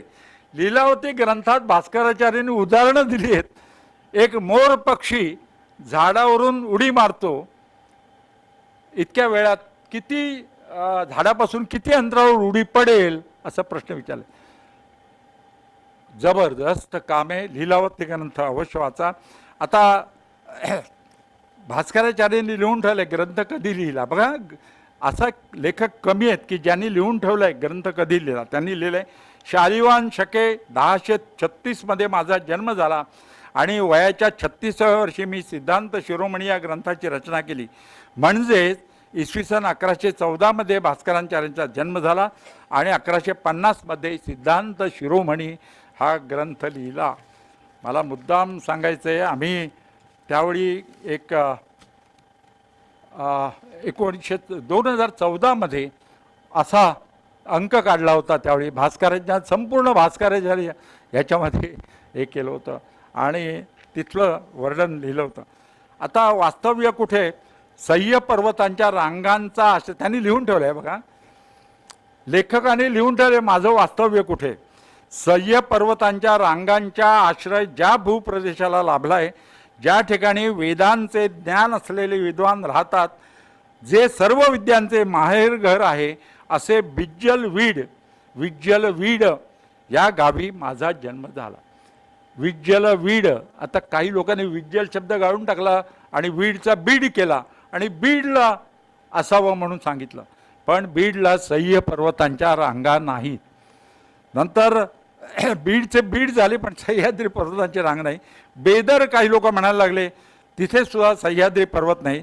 काही लोक विजापूर म्हणायला लागले, पण भास्कराचार्य कानडी ब्राह्मण नव्हते असं लगेच आलं. ते कानडी नव्हते, मराठी होते. आणि भास्कराचार्यांचा नातू जो चंगदेव याचा एक शिलालेख या मंदिरामध्ये पाटणादेवी मंदिरात आहे. तो शिलालेख तुम्ही गेलात ना तर शिलालेख कळणार नाही, तुम्हाला वाटेल शिला आहे, दगड आहे. तो आतल्या बाजूला शिलालेख आहे, नशीब त्याने आतल्या बाजूला ठेवला आहे, नाही तर लोकांनी त्याची पूजा करून करून तो सगळं गेलं असतं. शिलेवरचं सगळं लिखाण तो उलटा करून ठेवलेला आहे. मी त्यांचं अभिनंदन केलं मोहन आपटे सरने, मी अरे तो उलटा केलाय, बरं केलंय. कोण आला गेस्ट प्रमुख तर ते सुलटा करून दाखवतात, जड आहे शिला ती, तर ती त्यांनी हे केलेलं आहे. हा जो आहे ना शिलालेख त्याच्यावरती इतिहास लिहिलेला आहे, भास्कराचार्यांचं चरित्र लिहिलेलं आहे, जबरदस्त आहे. तुम्ही अवश्य जा. पुन्हा एकदा सांगतो, 40गाव जवळच पाटणा देवी मंदिर आहे, तिथे कोणालाही विचारलं तरी सांगतील. आणि त्या मंदिरात आतमध्ये, मंदिर उंचावरती आहे पण अवश्य जा आतमध्ये आणि तो शिलालेख स्पर्श करा, त्याला पाहून या, त्याचा फोटो काढून आणा. दुसरा एक शिलालेख भास्कराचार्यांचा दुसरा नातू चंगदेव याचा एक शिलालेख 40गावजवळ पाटण येथे आहे. तिथे चंगदेव याचा हा बघितला. दुसरा नातू अनंतदेव याचा शिलालेख 40गावजवळ बहाळ या गावी आहे. बहाळ नावाचं एक गाव आहे, तिथे मंदिर आहे पण मंदिरातली देव मूर्ती कोणीतरी चोरून नेलेली आहे, पण भिंतीवर शिलालेख आहे. आणि हा दुसरा नातू जो अनंतदेव यांनी तो तयार केलेला आहे, त्याचा सुद्धा फोटो या अंकामध्ये दिलेला होता. नंतर तुम्ही गेलात तिथे तर असेच येऊ नका ते बघून, ते तर बघा तुम्ही भास्कराचार्यांची जन्मभूमी, परंतु तिथे पितळखोरे पुरातन लेणी आहेत, हेमाडपंथी महादेव मंदिर आहेत, धवलतीर्थ धबधबा आहे, केदारकुंडन केदारेश्वर आहे, नागार्जुन कोष्टी षटकोनी खांब असलेलं एक मंदिर आहे, सीता न्हाणी आहे, शृंगार चावडी आहे आणि वालझरी इथे वाल्या कोळ्याची जी गोष्ट आपण सांगतो ती स्थान तिथे आहे, तर ते सुद्धा बघून या. बहाळ म्हणून जे गाव आहे भास्कराचार्य नातू राहत असेल तिथे सुद्धा बघण्यासारखं आहे. भास्कराचार्यांनी आपल्या शिक्षणाबद्दल काय लिहिलं आहे आपल्या पुस्तकात लिहिलं आहे बघा. बघा लीलावती ग्रंथामध्ये शेवटच्या परिच्छेद त्याच्यामध्ये त्यांनी स्वतःच्या शिक्षणाबद्दल लिहिलेलं आहे. 8 व्याकरणे, 6 वैद्यक संहिता, 6 न्यायशास्त्रे, 5 गणित ग्रंथ, 4 वेद, 3 + 2 अशी 5 भरतशास्त्रे, 2 मीमांसा ही ज्याने आत्मसात केली आहेत. जगात सच्चिदानंद रूपी एकाच परब्रह्माचा महिमा न समजण्या इतका अगाध आहे असे जो मानित आहे तो कविवर्य भास्कर या ग्रंथाचा कर्ता आहे, असं वाक्य लिहिलेलं आहे संस्कृतमध्ये. काय मला गंमत वाटते, किती शिक्षण झालं, हे कसं लिहिलं आहे बघा त्याने. 8 व्याकरणं, 6 वैद्यक संहिता, 6 न्यायशास्त्रे, 5 गणित, 4 वेद, हे सगळं भास्कराचार्यांनी येतो. आता त्यांचे इतर ग्रंथांची नावं फक्त सांगतो, सगळे उपलब्ध नाही आहेत, पुन्हा ते कुठेतरी लिहिलेलं आहे. सिद्धांत शिरोमणी ग्रंथात काय काय आहे, लीलावती, बीजगणित, गणिताध्याय, गोलाध्याय. लीलावतीमध्ये अंकगणित, बीजगणित, रेखागणित आणि भूमिती. 600 वर्षे टेक्स्टबुक होतं गणिताचं लीलावती ग्रंथ.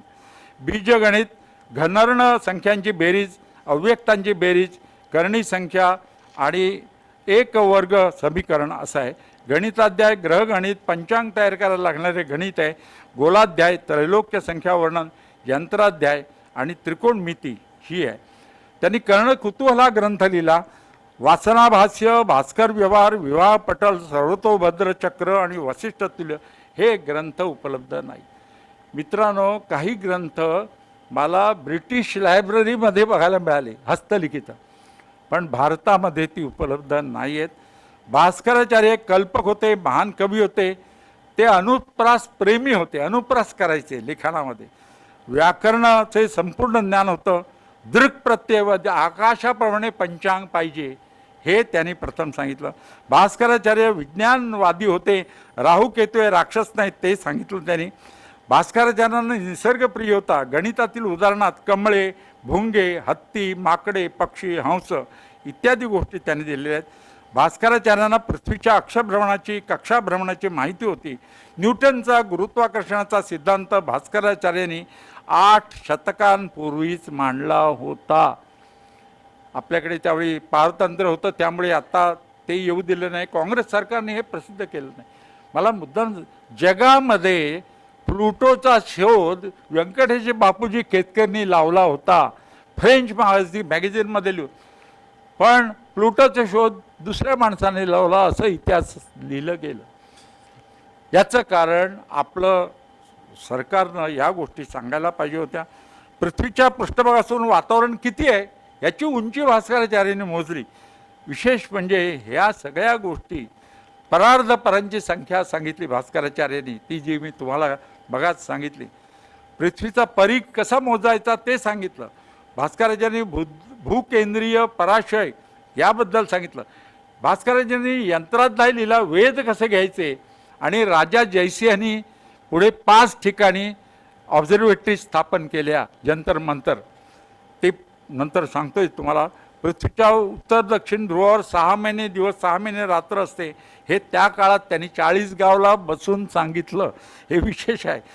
चंद्रावर पृथ्वीचे 15 दिवसाची रात्र असते आणि 15 दिवसांचा दिवस असतो, हे भास्कराचार्यांनी त्या काळात सांगितलेलं होतं.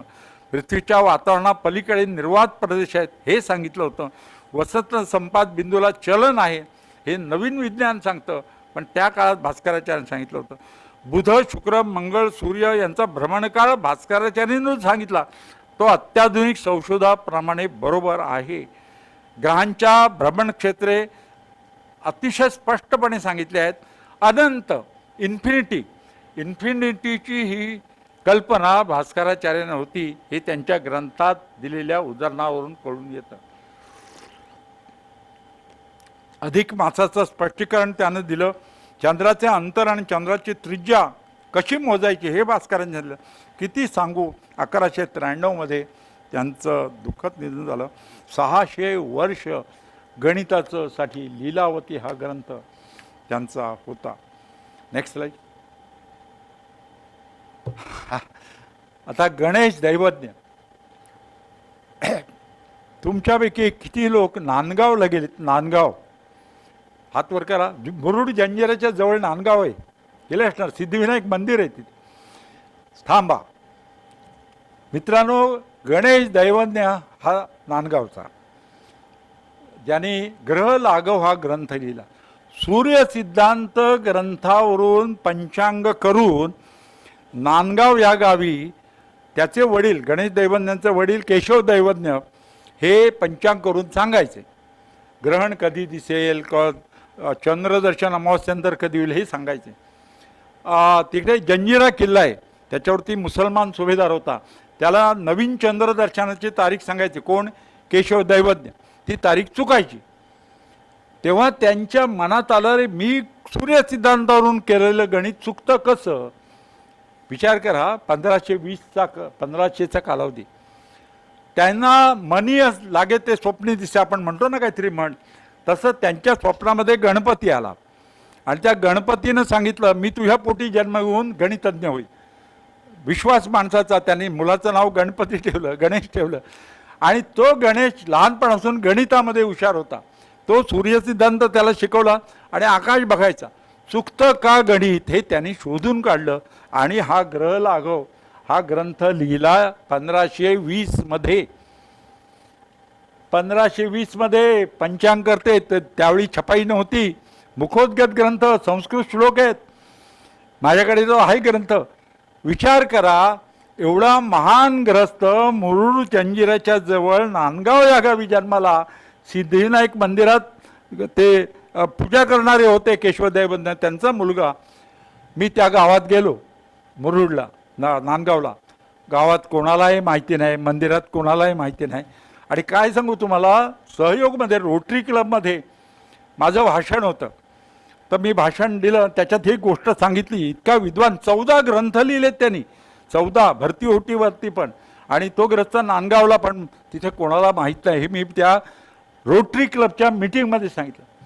आणि त्या तुमच्यासारख्या प्रेक्षकाच्या श्रोत्यांमध्ये बसलेल्या संजीवनी गुप्ते नावाच्या एक मॅडम होत्या.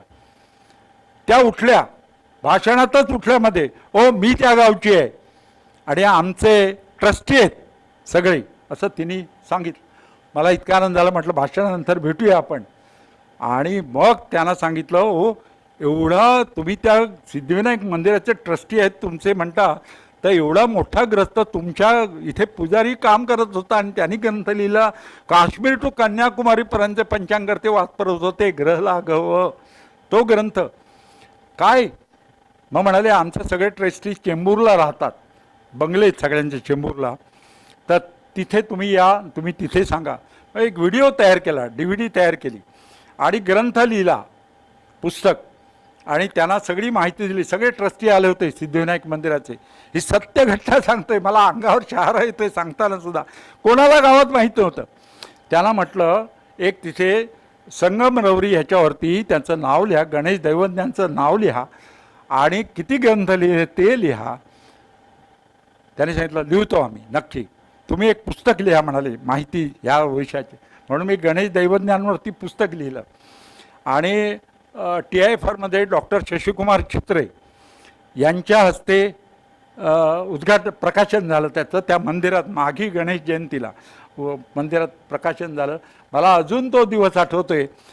ते गुप्ते आणि ते सगळे ते तिथे आले होते गावामध्ये आणि सिद्धिविनायक मंदिरामध्ये प्रकाशन झालं आणि तो संगमरवरी पाषाणावरती भिंतीवरती लिहिलेली माहिती आहे. मी माझ्याकडचा ग्रहलाघव ग्रंथाची झेरॉक्स कॉपी त्या मंदिराला दिली आणि कोणीतरी एखादा PhD करणारा असेल पुढे 50-100 वर्षांनी, त्याला जर पुस्तक मिळालं तो PhD करेल. मित्रांनो, ते ग्रहलाघव ग्रंथाचे कर्ते हे नांदगावला मुरुड जंजिराच्या जवळ होऊन गेले आणि म्हणून ते गाव नंदीग्राम नावाचं होतं पूर्वी. आपण गावाचे नावं बदलतो ना, तिथे थोडा असा इतिहास लिखाणाला प्रश्न पडतो. नंदीग्राम असं उल्लेख आहे संस्कृत ग्रंथामध्ये, तिथे हे झाले. ते नांदगाव त्याचं झालं आणि तिथे ते पण जंजिरा किल्ला वरती त्याचा मुहूर्त त्यांनी काढून दिला असं पण उल्लेख आहे. त्यामुळे त्या किल्ल्याचा कधी पराभव झालेला नाही त्या राजाचा, अशी कथा सांगितली जाते याने मुहूर्त. एनिवे दंतकथा आहे ती. हा गणेश दैवज्ञ यांनी ग्रह लाघव जो ग्रंथ लिहिला आणि 14 ग्रंथ लिहिले आहेत. हे ग्रंथ त्यापैकी 4 ग्रंथ इथे आहेत, बाकीचे ग्रंथ मिळत नाहीत. मी तुम्हाला मगाच सांगितलं लंडनला मला हस्तलिखितं बघायला मिळाली तेव्हा प्राईम मिनिस्टरनं मी पत्र लिहिलं आणि त्यांना कळवलं की ते झेरॉक्स कॉपी त्याच्या आपल्याकडे पाहिजेत. कारण ग्रह लाघव ग्रंथाचे त्यांनी भरती ओटीवरती लिहिले ग्रंथ.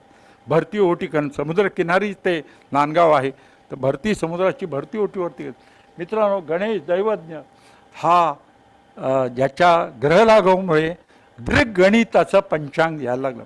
आता इतिहास इथे थांबलेला नाही. 1520मध्ये घटला. 1520मध्ये हा ग्रंथ उपलब्ध झाला संस्कृत श्लोकांचा.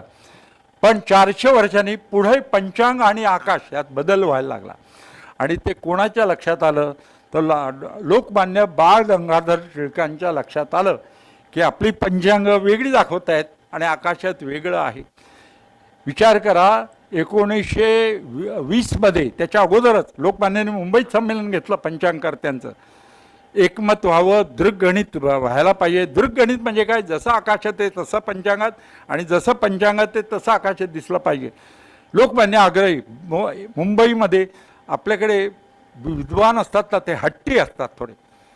तुमच्यापैकी सुद्धा महिलांना भगिनींना विचारतो, नवरा हुशार असेल ना तो थोडा विम्झिकल असतो, क्रॅक असतो, थोडा असतो की नाही मला बघा, तुम्ही सांगा. हुशार असतो, पगार भरपूर कमवतो, पण थोडा स्वभाव वेगळा असतो, हुशार. तसं असेल कदाचित. हे पंडित पंचांग करते, एकमत व्हायला. दृगगणित नको आम्हाला, आम्हाला ग्रहलाघव ग्रंथच पाहिजे, त्याच्यावरून केलेलं गणित आम्ही. विचार करा, काय सांगू तुम्हाला. लोकमान्य टिळकांचं खरोखर सांगतो, राजकारणात असून सुद्धा कधीही फ्रस्ट्रेशन येऊ दिलं नाही त्यांनी. पुण्याला मिटिंग घेतली आणि प्रत्येक वेळी शंकराचार्यांना अध्यक्ष करायच्या लोकमान्य टिळक. कारण शंकराचार्यांचं तरी मानतील पंडित, मानायला तयार नाही, हुशारग्रस्त. मग पुण्याला संमेलन घेतलं, तिथे पण एकमत झालं नाही. दृगगणित नको आम्हाला, आम्हाला ग्रह लागव, हाच ग्रंथ प्रामाण्य असे पंचांग करते.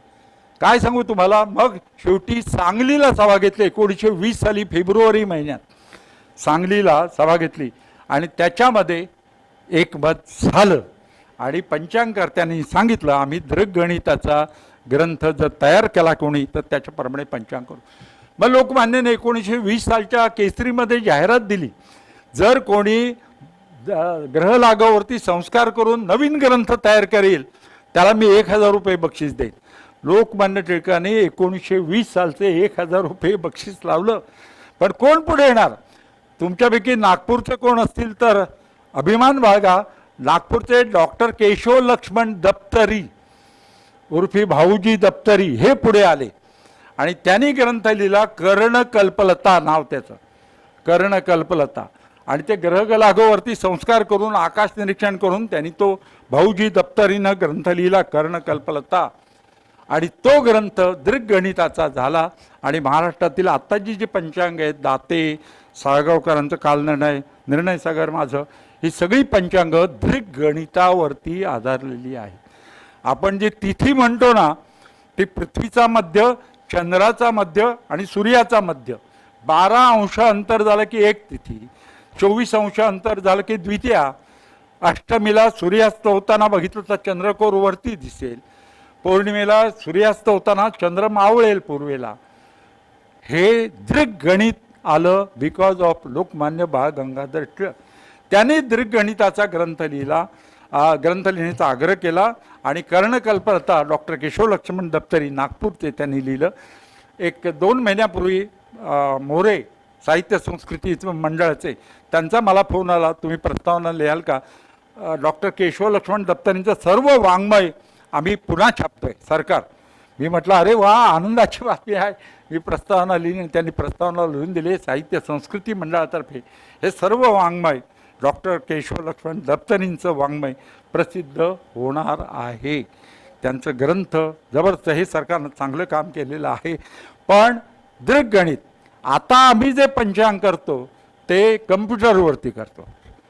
कम्प्युटर नंतर आला आणि कम्प्युटरमुळे आता सोपं झालं. पुढच्या 100 वर्षात दिवाळी कधी आहे, ग्रहणं कोणती आहेत, दसरा कधी आहे, मला विचारलं तर मी सांगू शकतो. कारण आता पुढचं सगळं डेल्टा टी तो त्याच्यात ॲडजस्ट केला जातो पुढे पुढे गणितामध्ये. आणि आता संगणकावरती गणित केल्यामुळे ते ॲक्युरेट झालं आहे आणि पुढचं लवकर कमी श्रमात झालं आहे. माझे वडील पंचांगकर्ते असायचे, कुळवी सोमन शास्त्री. आमच्याकडे भिंतीला काळा रंग असायचा. त्यावेळी पेन आणि कागद परवडायचे नाहीत, कारण याच्यात पैसे मिळायचे नाही. भिंतीला रंग लावलेला ते खडून करायचे. आणि त्यावेळी चेकिंग कसं करायचं गणित, खगोल गणित चेक कसं करायचं, ते एकच गणित 2 प्रकारे सोडवायचं आणि उत्तर टॅली करायचं येतं की नाही असं केलेलं आहे. आणि तसं करून पंचांग तयार करायचे पूर्वीचे लोक. आता सोपं झालं आहे. आता एखादा मतभिन्नतेचा, आता अक्षय तृतीया 19ला की 20ला तुम्ही बघितलं असेल मीडियावर चर्चा चालू असते. तर तसं आता महाराष्ट्रातले पंचांगकर्ते आम्ही एकत्र येतो आणि ठरवतो याच दिवशी करायला पाहिजे. कॅलेंडरमध्ये आणि पंचांगात जरी दिलं असतं ना त्याप्रमाणे पालन करायला पाहिजे, कारण ते सर्व चर्चा करून शास्त्रशुद्ध नियमाप्रमाणे दिलं असतं. पण याचं श्रेय ग्रह लागोकरांना त्या काळात आहे, कारण दृगगणिताचा ग्रंथ बनवला. 400 वर्षांनी तो कालबाह्य ठरला आणि कर्णकल्पलता झाला. आता तर संगणकावरती गणित असतं, त्यामुळे काही प्रश्नच नसतो. Next slide. हा खरोखर सांगतो, जैनशीय नसता तर 5 ठिकाणी या वेधशाळा दिसल्या नसत्या. तुम्ही कधी गेलात का? दिल्ली, मथुरा, जयपूर, उज्जैनी आणि बनारस. भास्कराचार्याने जो यंत्राध्याय वेद घेण्याचं लिहिलं कागदावरती, त्या ग्रस्थाने मॉडेल तयार केली त्याची. आता ह्यापैकी जयपूरला जा, मी एकच सांगेन, जयपूरचं जंतर मंतर म्हणतात त्याला, ऑब्झर्वेटरी अद्ययावत आहे. आपल्या पुण्यामध्ये आयुकाने एक त्यातलं बसवलं आहे, आयुकाच्या कंपाऊंडमध्ये. पण मी शहापूरला पण सांगणार आहे त्याची प्रतिकृती बनवून त्या शहापूरच्या तारांगणाच्या बाजूला. कारण पुढचे विद्यार्थ्यांना तिकडे जायला नको, इथे शिकता येईल वेद कसे घ्यायचे ते. पण जंतर मंतर वेधशाळा पाहिजे असेल तर तुम्ही उज्जैनीला जा, जयपूरला जा, तिथे पहा. सम्राट यंत्र, नाडी वलय, मिश्र राशीवलय, कपाल यंत्र, रामयंत्र, अशी यंत्र हे बघा इमारतीच्या सोबत. हे तिथे गाईड असतो, तो तुम्हाला सगळी व्यवस्था सांगतो, असं तो करत असतो. चला नेक्स्ट स्लाइड.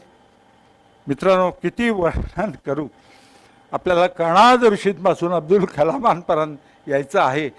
अगदी विश्वाच्या निर्मितीपासून आपण बघितला इतिहास, Jagadish Chandra Bose, Shrinivas Ramanujan, C V Raman, Homi Bhabha. 4 October 1957ला रशियानं पहिला कृत्रिम उपग्रह आकाशात सोडला. आपल्याला माहिती असेल स्पुटनिक त्याचं नाव. तेव्हा 2 माणसं भारतात होती ज्यांनी ठरवलं आता पुढे आपल्याला अवकाश संशोधन करावं लागणार, कारण उद्या लढाई झाली तर आकाशातून होणार, पृथ्वीवरून होणार नाही. हे 2 ग्रस्त कोण, तर डॉक्टर होमी भाभा आणि doctor Vikram Sarabhai. Next slide. Vikram Sarabhai, doctor Homi Bhabha आणि विक्रम साराभाई यांनी स्थापना केली इस्रोची. आज इस्रो जे चांद्रयान पाठवते, आता गगनयान जाते, 2 अंतराळवीर गगनयानातून जाणार आहेत आणि त्याच्यावरती देखरेख करणारी महिला रोबोट आहे. महिला, तिचं नाव व्योममित्रा आहे, व्योममित्रा. आणि ती त्यांच्यावर लक्ष ठेवून आहे. जबरदस्त. भारत कमी नाही होत. एक काळ असा होता, भारतानं अमेरिकेकडे सुपर कॉम्प्युटर मागितला, अमेरिकेनं नाही दिला आणि पुण्याच्या सीडॅक कंपनीनं तयार केला. दुसरा जेव्हा आपल्याला नाही म्हणतो ना, तो आपल्याला उपकार करत असतो, आपण स्वावलंबी होत असतो, त्यावेळी थोडं वाईट वाटतं.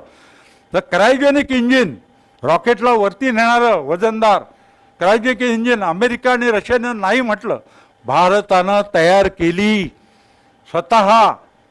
आपलं सगळी जी जास्त वजनाची यानं जातात ती क्रायोजेनिक इंजिनचा वापर करून जातात, भारतानं तयार केली. आत्ता चांद्रयान 3मध्ये जी चंद्रावर गाडी उतरणार होती ती रशिया म्हणाला आम्ही वेळेत देऊ शकणार नाही.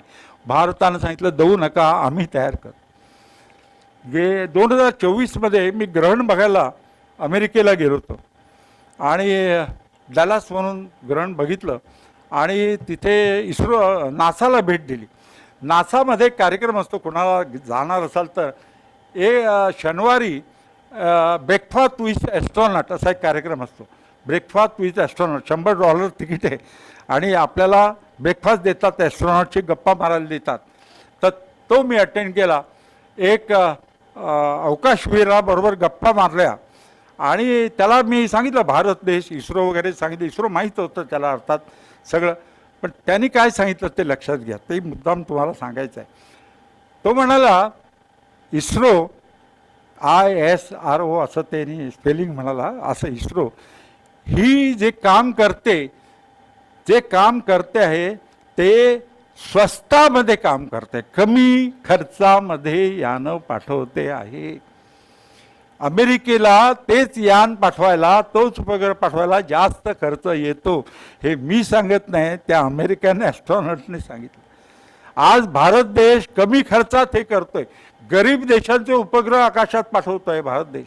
चांद्रयान 3 संपूर्ण भारतीय बनावटीचं होतं. आज जी आपण अनेक गोष्टी पाहतोय, प्रगती पाहतोय विज्ञानाची, इस्रोच्या मुळे होते.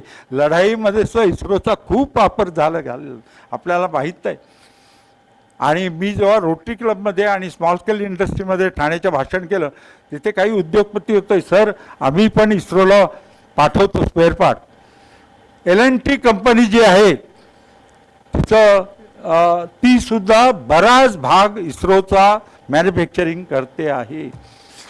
त्या इस्रो L&Tमध्ये मी ट्रेनिंग प्रोग्राम जात असे. स्टीफन कवीचं 7 हॅबिट्स पुस्तक सगळ्यांना शिकवलं, तुम्हाला माहिती असेल स्टीफन कवीनी 7 हॅबिट्स पुस्तक लिहिलं आहे. ते संपूर्ण स्टाफला ट्रेनिंग शिकवलं L&Tच्या. तर मला बोलावलं होतं त्यांनी आणि संपूर्ण दाखवलं इस्रोचे बरेच यानाचे मोठे पार्ट्स ही L&T कंपनी बनवते. मित्रांनो, तर अशा हे ऋषीमुनी आधुनिक काळचे. आता इथून आपण नेक्स्ट स्लाइड. इस्रोची प्रगती 15 ऑगस्ट 1969ला इस्रो स्थापना झाली.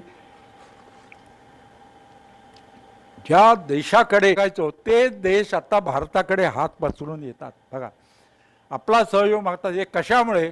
आपण यशस्वी झाल्यामुळं, आपण प्रगती केल्यामुळं, आणि ती प्रगती करण्याला मागचा इतिहास कारणीभूत ठरतो. तेव्हा इस्रोचं गगनयान जाईल तेव्हा आपल्याला माहिती कळेल. Next slide. आता आपण हा प्रवास, मला 1.5 तास दिला होता, त्यापैकी 5 मिनटं आहेत अजून. मित्रांनो,